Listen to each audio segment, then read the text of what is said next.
Boa tarde, gente. Voltei, né? Estamos aqui depois daquele outro vídeo que vocês provavelmente já viram e não entenderam muita coisa. Alguns, outros entenderam bem o que aconteceu. Mas, enfim.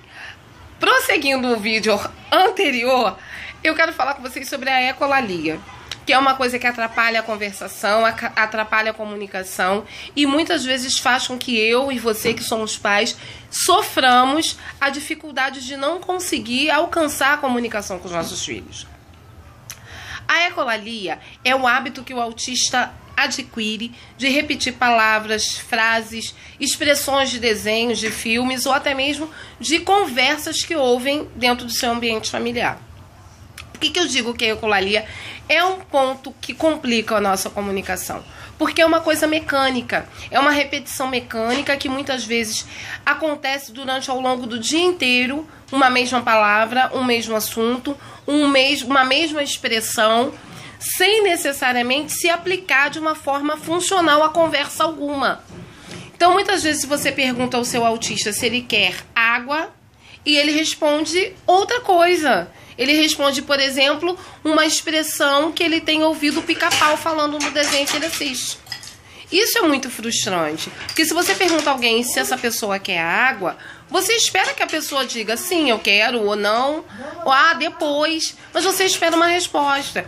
E muitas vezes para nós pais e mães de autistas, é frustrante você estar conversando com uma pessoa que não consegue falar com você.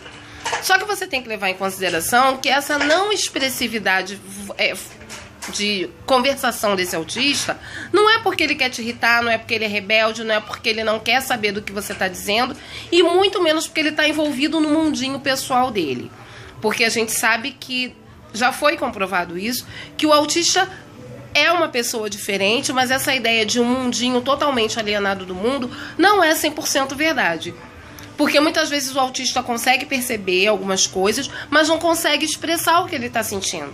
Então, esse mundinho 100% dele não é tão real assim. E, em muitos casos, é uma coisa que está um pouco distante da realidade. Então, o autista, ele percebe as coisas, ele entende até de uma forma um pouco diferente da nossa, mas ele entende, e outras coisas ele entende perfeitamente o que está acontecendo. Só que como essa comunicação tem dificuldade de acontecer, ele não consegue expressar para você o que ele está sentindo. Então, muitas vezes ouvir, eu tô com raiva, eu tô chateado, eu tô feliz, muitas vezes isso não acontece. E a ecolalia acaba entrando nessa lacuna que fica dessa necessidade de se expressar. Às vezes ele ouve num desenho, isso é assustador. E ele vai, de repente, conseguir empregar essa frase. Isso é assustador no momento em que ele está com medo. Mas, às vezes, não. Vai usar a expressão aleatoriamente, sem ter um sentido real. Então, é necessário que a gente entenda que essa ecolalia ela pode ser imediata. Você falou, a criança repete, ele ouviu na televisão, ele repete. Ou ela pode ser uma ecolalia tardia. Vai aparecer daqui a 2, 3 dias uma coisa que ele viu ontem na televisão. Ou seja, ele utiliza esse artifício para tentar se comunicar. É funcional? Não. Mas dentro da nossa casa, dentro do ambiente normal em que o autista vive, algumas vezes a gente pode conseguir até utilizar essa ecolalia para entrar nesse universo, nessa cabecinha dessa criança e tentar ajudar em algumas coisas. Muitas vezes essa ecolalia vai nos trazer problemas, porque ele vai, começar a usar uma expressão totalmente sem fundamento, numa situação em que deveria ser triste, em que deveria haver consternação, a criança vai usar uma expressão feliz. Mas são ossos do ofício de ser mãe, pai e cuidador de um autista, e a gente vai conseguindo levar. Mas o importante é que você não leve isso como uma afronta. O autista não está te afrontando, não está querendo te irritar, não está querendo fazer pouco caso de você. Ele está tentando se comunicar. E como a dificuldade dele é maior, é difícil às vezes. E nós também temos que superar essa nossa deficiência e entender que para ele está difícil, que para ele a coisa não é tão simples quanto é para todo mundo e que conversação, no caso do autista, é uma coisa que se aprende sim.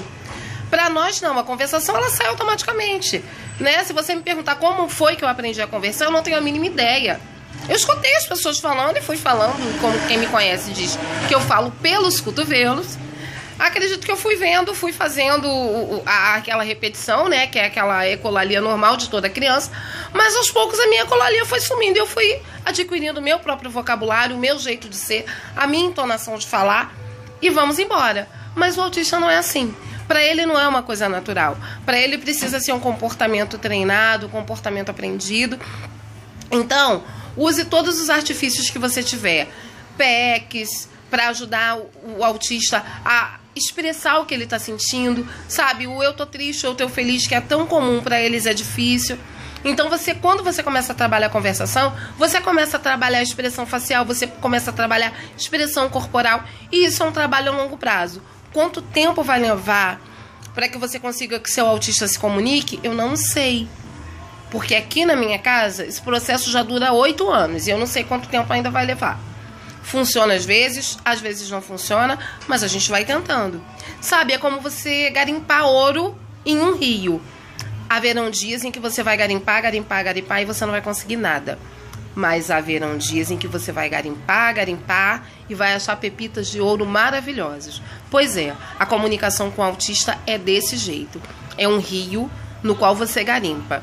Vezes você encontra o que procura, outras vezes não. É frustrante, mas respire fundo e prossiga. Porque se hoje você não conseguiu garimpar nenhuma pepita de ouro, tem esperança. Quem garante para você que amanhã você não consegue? E se não conseguir, não se desestimula não. Siga em frente, vá tentando. E o importante é, cada autista é um autista, cada família é uma família, e nós aprendemos de formas diferentes. Então, busque maneiras. Busque entender. Eu já falei isso aqui. Entre em comunidades que falam sobre o autismo. Procure grupos no Zap. Procure grupos no Facebook. O importante é estar ouvindo o que outras mães fazem, ouvindo o que outros pais e outros cuidadores fazem e tentando aplicar. Ouve a proposta, analisa, vê como é que ela pode ser aplicada dentro da sua casa e tenta. Uma hora você vai conseguir descobrir como fazer funcionar. E uma coisa é certa, gente. Se você convive com um autista, você sabe que é ecolalia, que essa repetição vai acontecer a vida inteira. A questão é a intensidade com que ela acontece. E como a gente consegue trabalhar isso. No mais, meus amigos, força, foco e fé que a gente chega lá. Mais uma vez com vocês sou eu, Mara, do Inclusão Azul.